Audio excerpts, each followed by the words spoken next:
अच्छा, ऐसा धोखा हमारे साथ किया, भोगोगे तुम।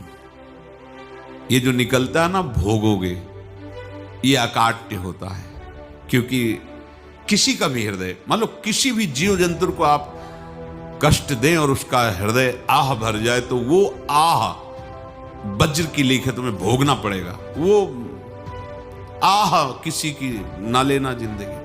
कोई ऐसा कोई आह भर करके कह दिया तुम समर्थ हो, हम तो कुछ कर नहीं सकते, वो अंदर से दुख, फिर तुम्हारी सामर्थ्य काम नहीं करेगी, मिट्टी में मिला देगी। ऐसा नहीं कि आप जो कर रहे हैं कोई देख नहीं रहा, कोई हिसाब किताब नहीं, जो कर रहे हैं अवश्य में उपभोग। तब स्वयं नित्य निरंतर कर्मों के जाल को रच रहा है और अपने आप को बांध रहा है।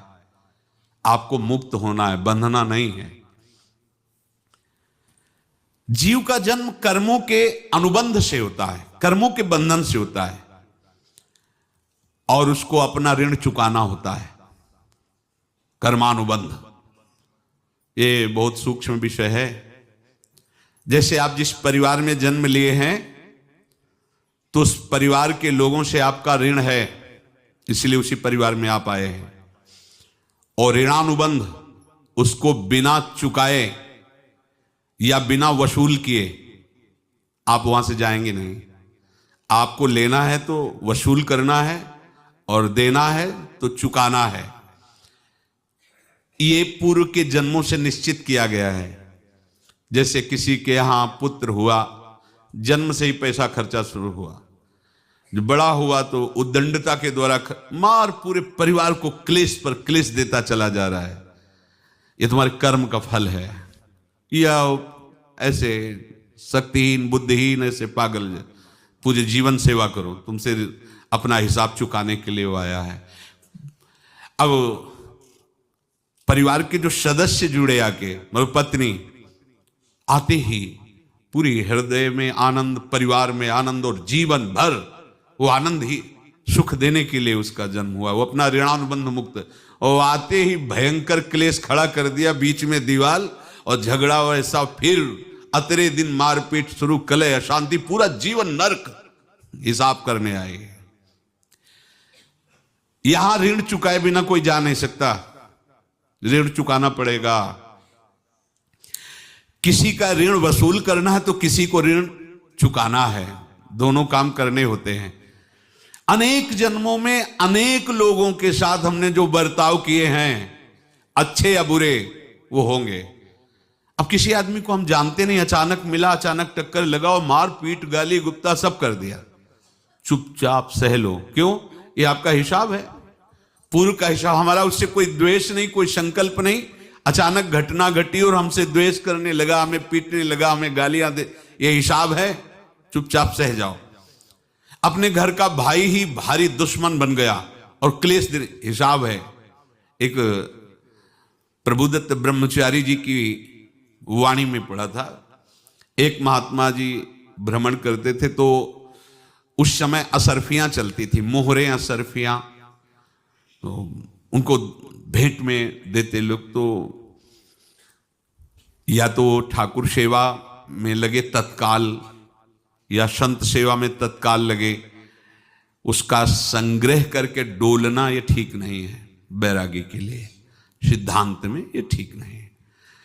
तो जब 2, 4, 6, 8 ऐसे मोहरे हुई, तो उन्होंने विचार किया कि और भ्रमण करके जब काफी मोहरे हो जाएंगी, तो प्रयागराज में जब कुंभ पड़ता है, एक बार पूरे सब अखाड़े के संतों को, अलग अलग संप्रदाय सब संतों को बुलाएंगे और सबको पुआएंगे।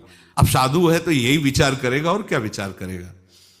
तो उन्होंने ऐसे डंडा बनवाया, बेंत, जो ऊपर से चूड़ीदार और भीतर पोला, और मोहरे उसमें डालते गए। और भ्रमण, जहां जहां श्रद्धालु भगत थे सबके यहां जाना और इच्छा रखना कि एक मोहर तो दे दे दक्षिणा में। कामना कोई भी हो वो बांधती ही है, ध्यान रखना। इसीलिए प्रभु जो चाहे वो करे, अपनी चाह नहीं रखनी चाहिए, अपनी चाह प्रभु मिला देनी चाहिए। धीरे धीरे वो छड़ी भर गई भ्रमण करने वाले महात्मा चूड़ी लगाई, इंतजार करते रहे जब प्रयाग का कुंभ पड़ा तो चले। तो रास्ते में एक गांव में पूछा जाता है जैसे कहीं रुको कि कोई श्रद्धालु ऐसा है जो संत सेवी है। तो कुछ लोगों ने बताया हाँ एक परिवार है बहुत संत सेवी है और आपको मिलाते हैं उनसे। हाँ ये महाराज घर में रुका, खूब अच्छा हलवा पूड़ी पवाया और जो घर के मालिक थे चरण दबाए। चरण दबाते दबाते उनकी दृष्टि पड़ी उस डंडे पे, इतना मोटा और ऊपर से कुछ चूड़ी सी भी नजर आ रही, इस डंडे में तो कोई रहस्य है ही है। अब महात्मा जी को खवा पिला के सुला दिया। महात्मा जी जब सो गए तो पत्नी से धीरे से कहा वो डंडा लाओ बाबा जी का डंडा। और वो चूड़ीदार जो ही खोला पलटाया तो सैकड़ों मोहरे। ऐसे संत रोज पधारे भगवान, तुम आनंद हो जाए फिर क्या। पत्नी से कहा नाप के कंकड़ लाओ। वो तो महात्मा जी तो खाए खीर पूड़ी आराम से सो रहे। रात में पूरी प्लानिंग करके उसमें कंकड़ भर के चूड़ी लगाकर सिराने रख दिया, सारी मोहरें हटा ली। महात्मा जी आराम से छड़ी उठाए तो वजन पक्का। वैसे बड़े लोग चतुर होते हैं पर ये नहीं जानते कि कर्म कितना भयानक होता है। और उनकी कोई संतान नहीं थी पर धन में इतना प्रेम उनको था। बहुत सावधान साधु महात्माओं के पास जो अर्थ है, गृहस्थी अगर आता वहीं से है पर अगर उसको जोर जबरदस्ती या किसी छल कपट से तो वो उसका विनाश ही करता है। आज तक का प्रमाण है। अब उनको ये भाव पता नहीं होगा या पता होगा तो लोभ के कारण वो उसको मान नहीं पाए होंगे।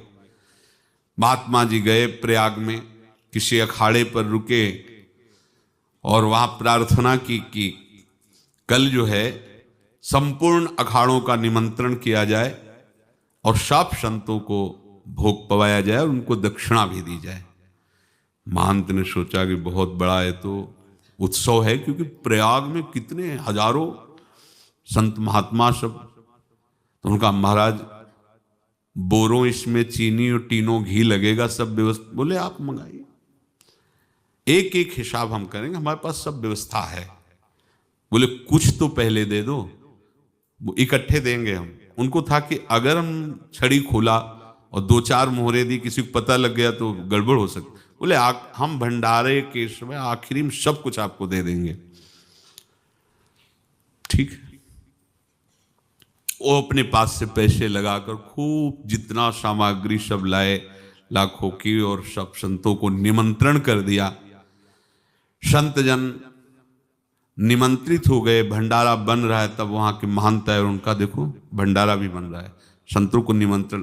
अब आप अर्थ की व्यवस्था कीजिए, क्योंकि इतनी बड़ी हमारी सामर्थ्य नहीं थी जितना हमने किसी तरह हमने व्यवस्था की। अब मुझे अर्थ चाहिए, तभी आगे की व्यवस्था बढ़ेगी। संतों को दक्षिणा देंगे और जिनसे अर्थ लिया उनको दे। देखो रसोई बन गई है सब। उनका छत में विश्वास नहीं तो ये अभी चूड़ी खोली। उनको तो था ना कि मोहरे हैं कंकड़। तो जैसे कितना उनको सदमा लगा होगा, हजारों संतों का निमंत्रण, रसोई बन, मतलब संत हो के छल कपट। तो उनका महाराज आपने तो हमारा नाश कर दिया, जो महंत थे। अब बताओ रसोई बन गई, संत निमंत्रित हो गए और आप ये कंकड़ दिखा रहे हैं हमको। आपने तो हमें बर्बाद कर दिया, हमारी इतनी सामर्थ्य नहीं थी, आप पहले बता देते। संत होकर ऐसा छल कपट। अब वो बोले तो क्या बोले, क्योंकि उनको पता था कि मोहरे हैं इसमें। अंदर से उनका चिंतन गया उसी सेठ के पास, अच्छा ऐसा धोखा हमारे साथ किया, भोगोगे तुम। ये जो निकलता है ना भोगोगे, ये अकाट्य होता है। क्योंकि किसी का भी हृदय, मान लो किसी भी जीव जंतु को आप कष्ट दें और उसका हृदय आह भर जाए, तो वो आह वज्र की लेख है, तुम्हें भोगना पड़ेगा। वो देखो भीष्म जी को भोगना पड़ रहा है ना। सांप को ऐसे धनुष की नोक से उठाया और बंबूल के कांटों के ऊपर फेंक दिया, कई दिन तक शेदा हुआ, वो आह भर करके मरा। तो आपको 6 महीने बाणों की सैया पर आह किसी की ना लेना जिंदगी में। कोई ऐसा कोई आह भर करके कह दिया तुम समर्थ हो, हम तो कुछ कर नहीं सकते। और अंदर से दुखी, फिर तुम्हारी सामर्थ्य काम नहीं करेगी, मिट्टी में मिला देगी। फिर ये तो संत थे और भगवत आराधना के लिए, संत आराधना के लिए ही ऐसा किए हुए थे। अब इनका कैसे मुंह दिखाएं? अब क्या करें? सुबह संत जन आएंगे, सबके बीच में हमारी कि देखो इन्होंने, अब क्या करें? गए और संगम में जाके छलांग लगाई, अपने प्राण त्याग दिए।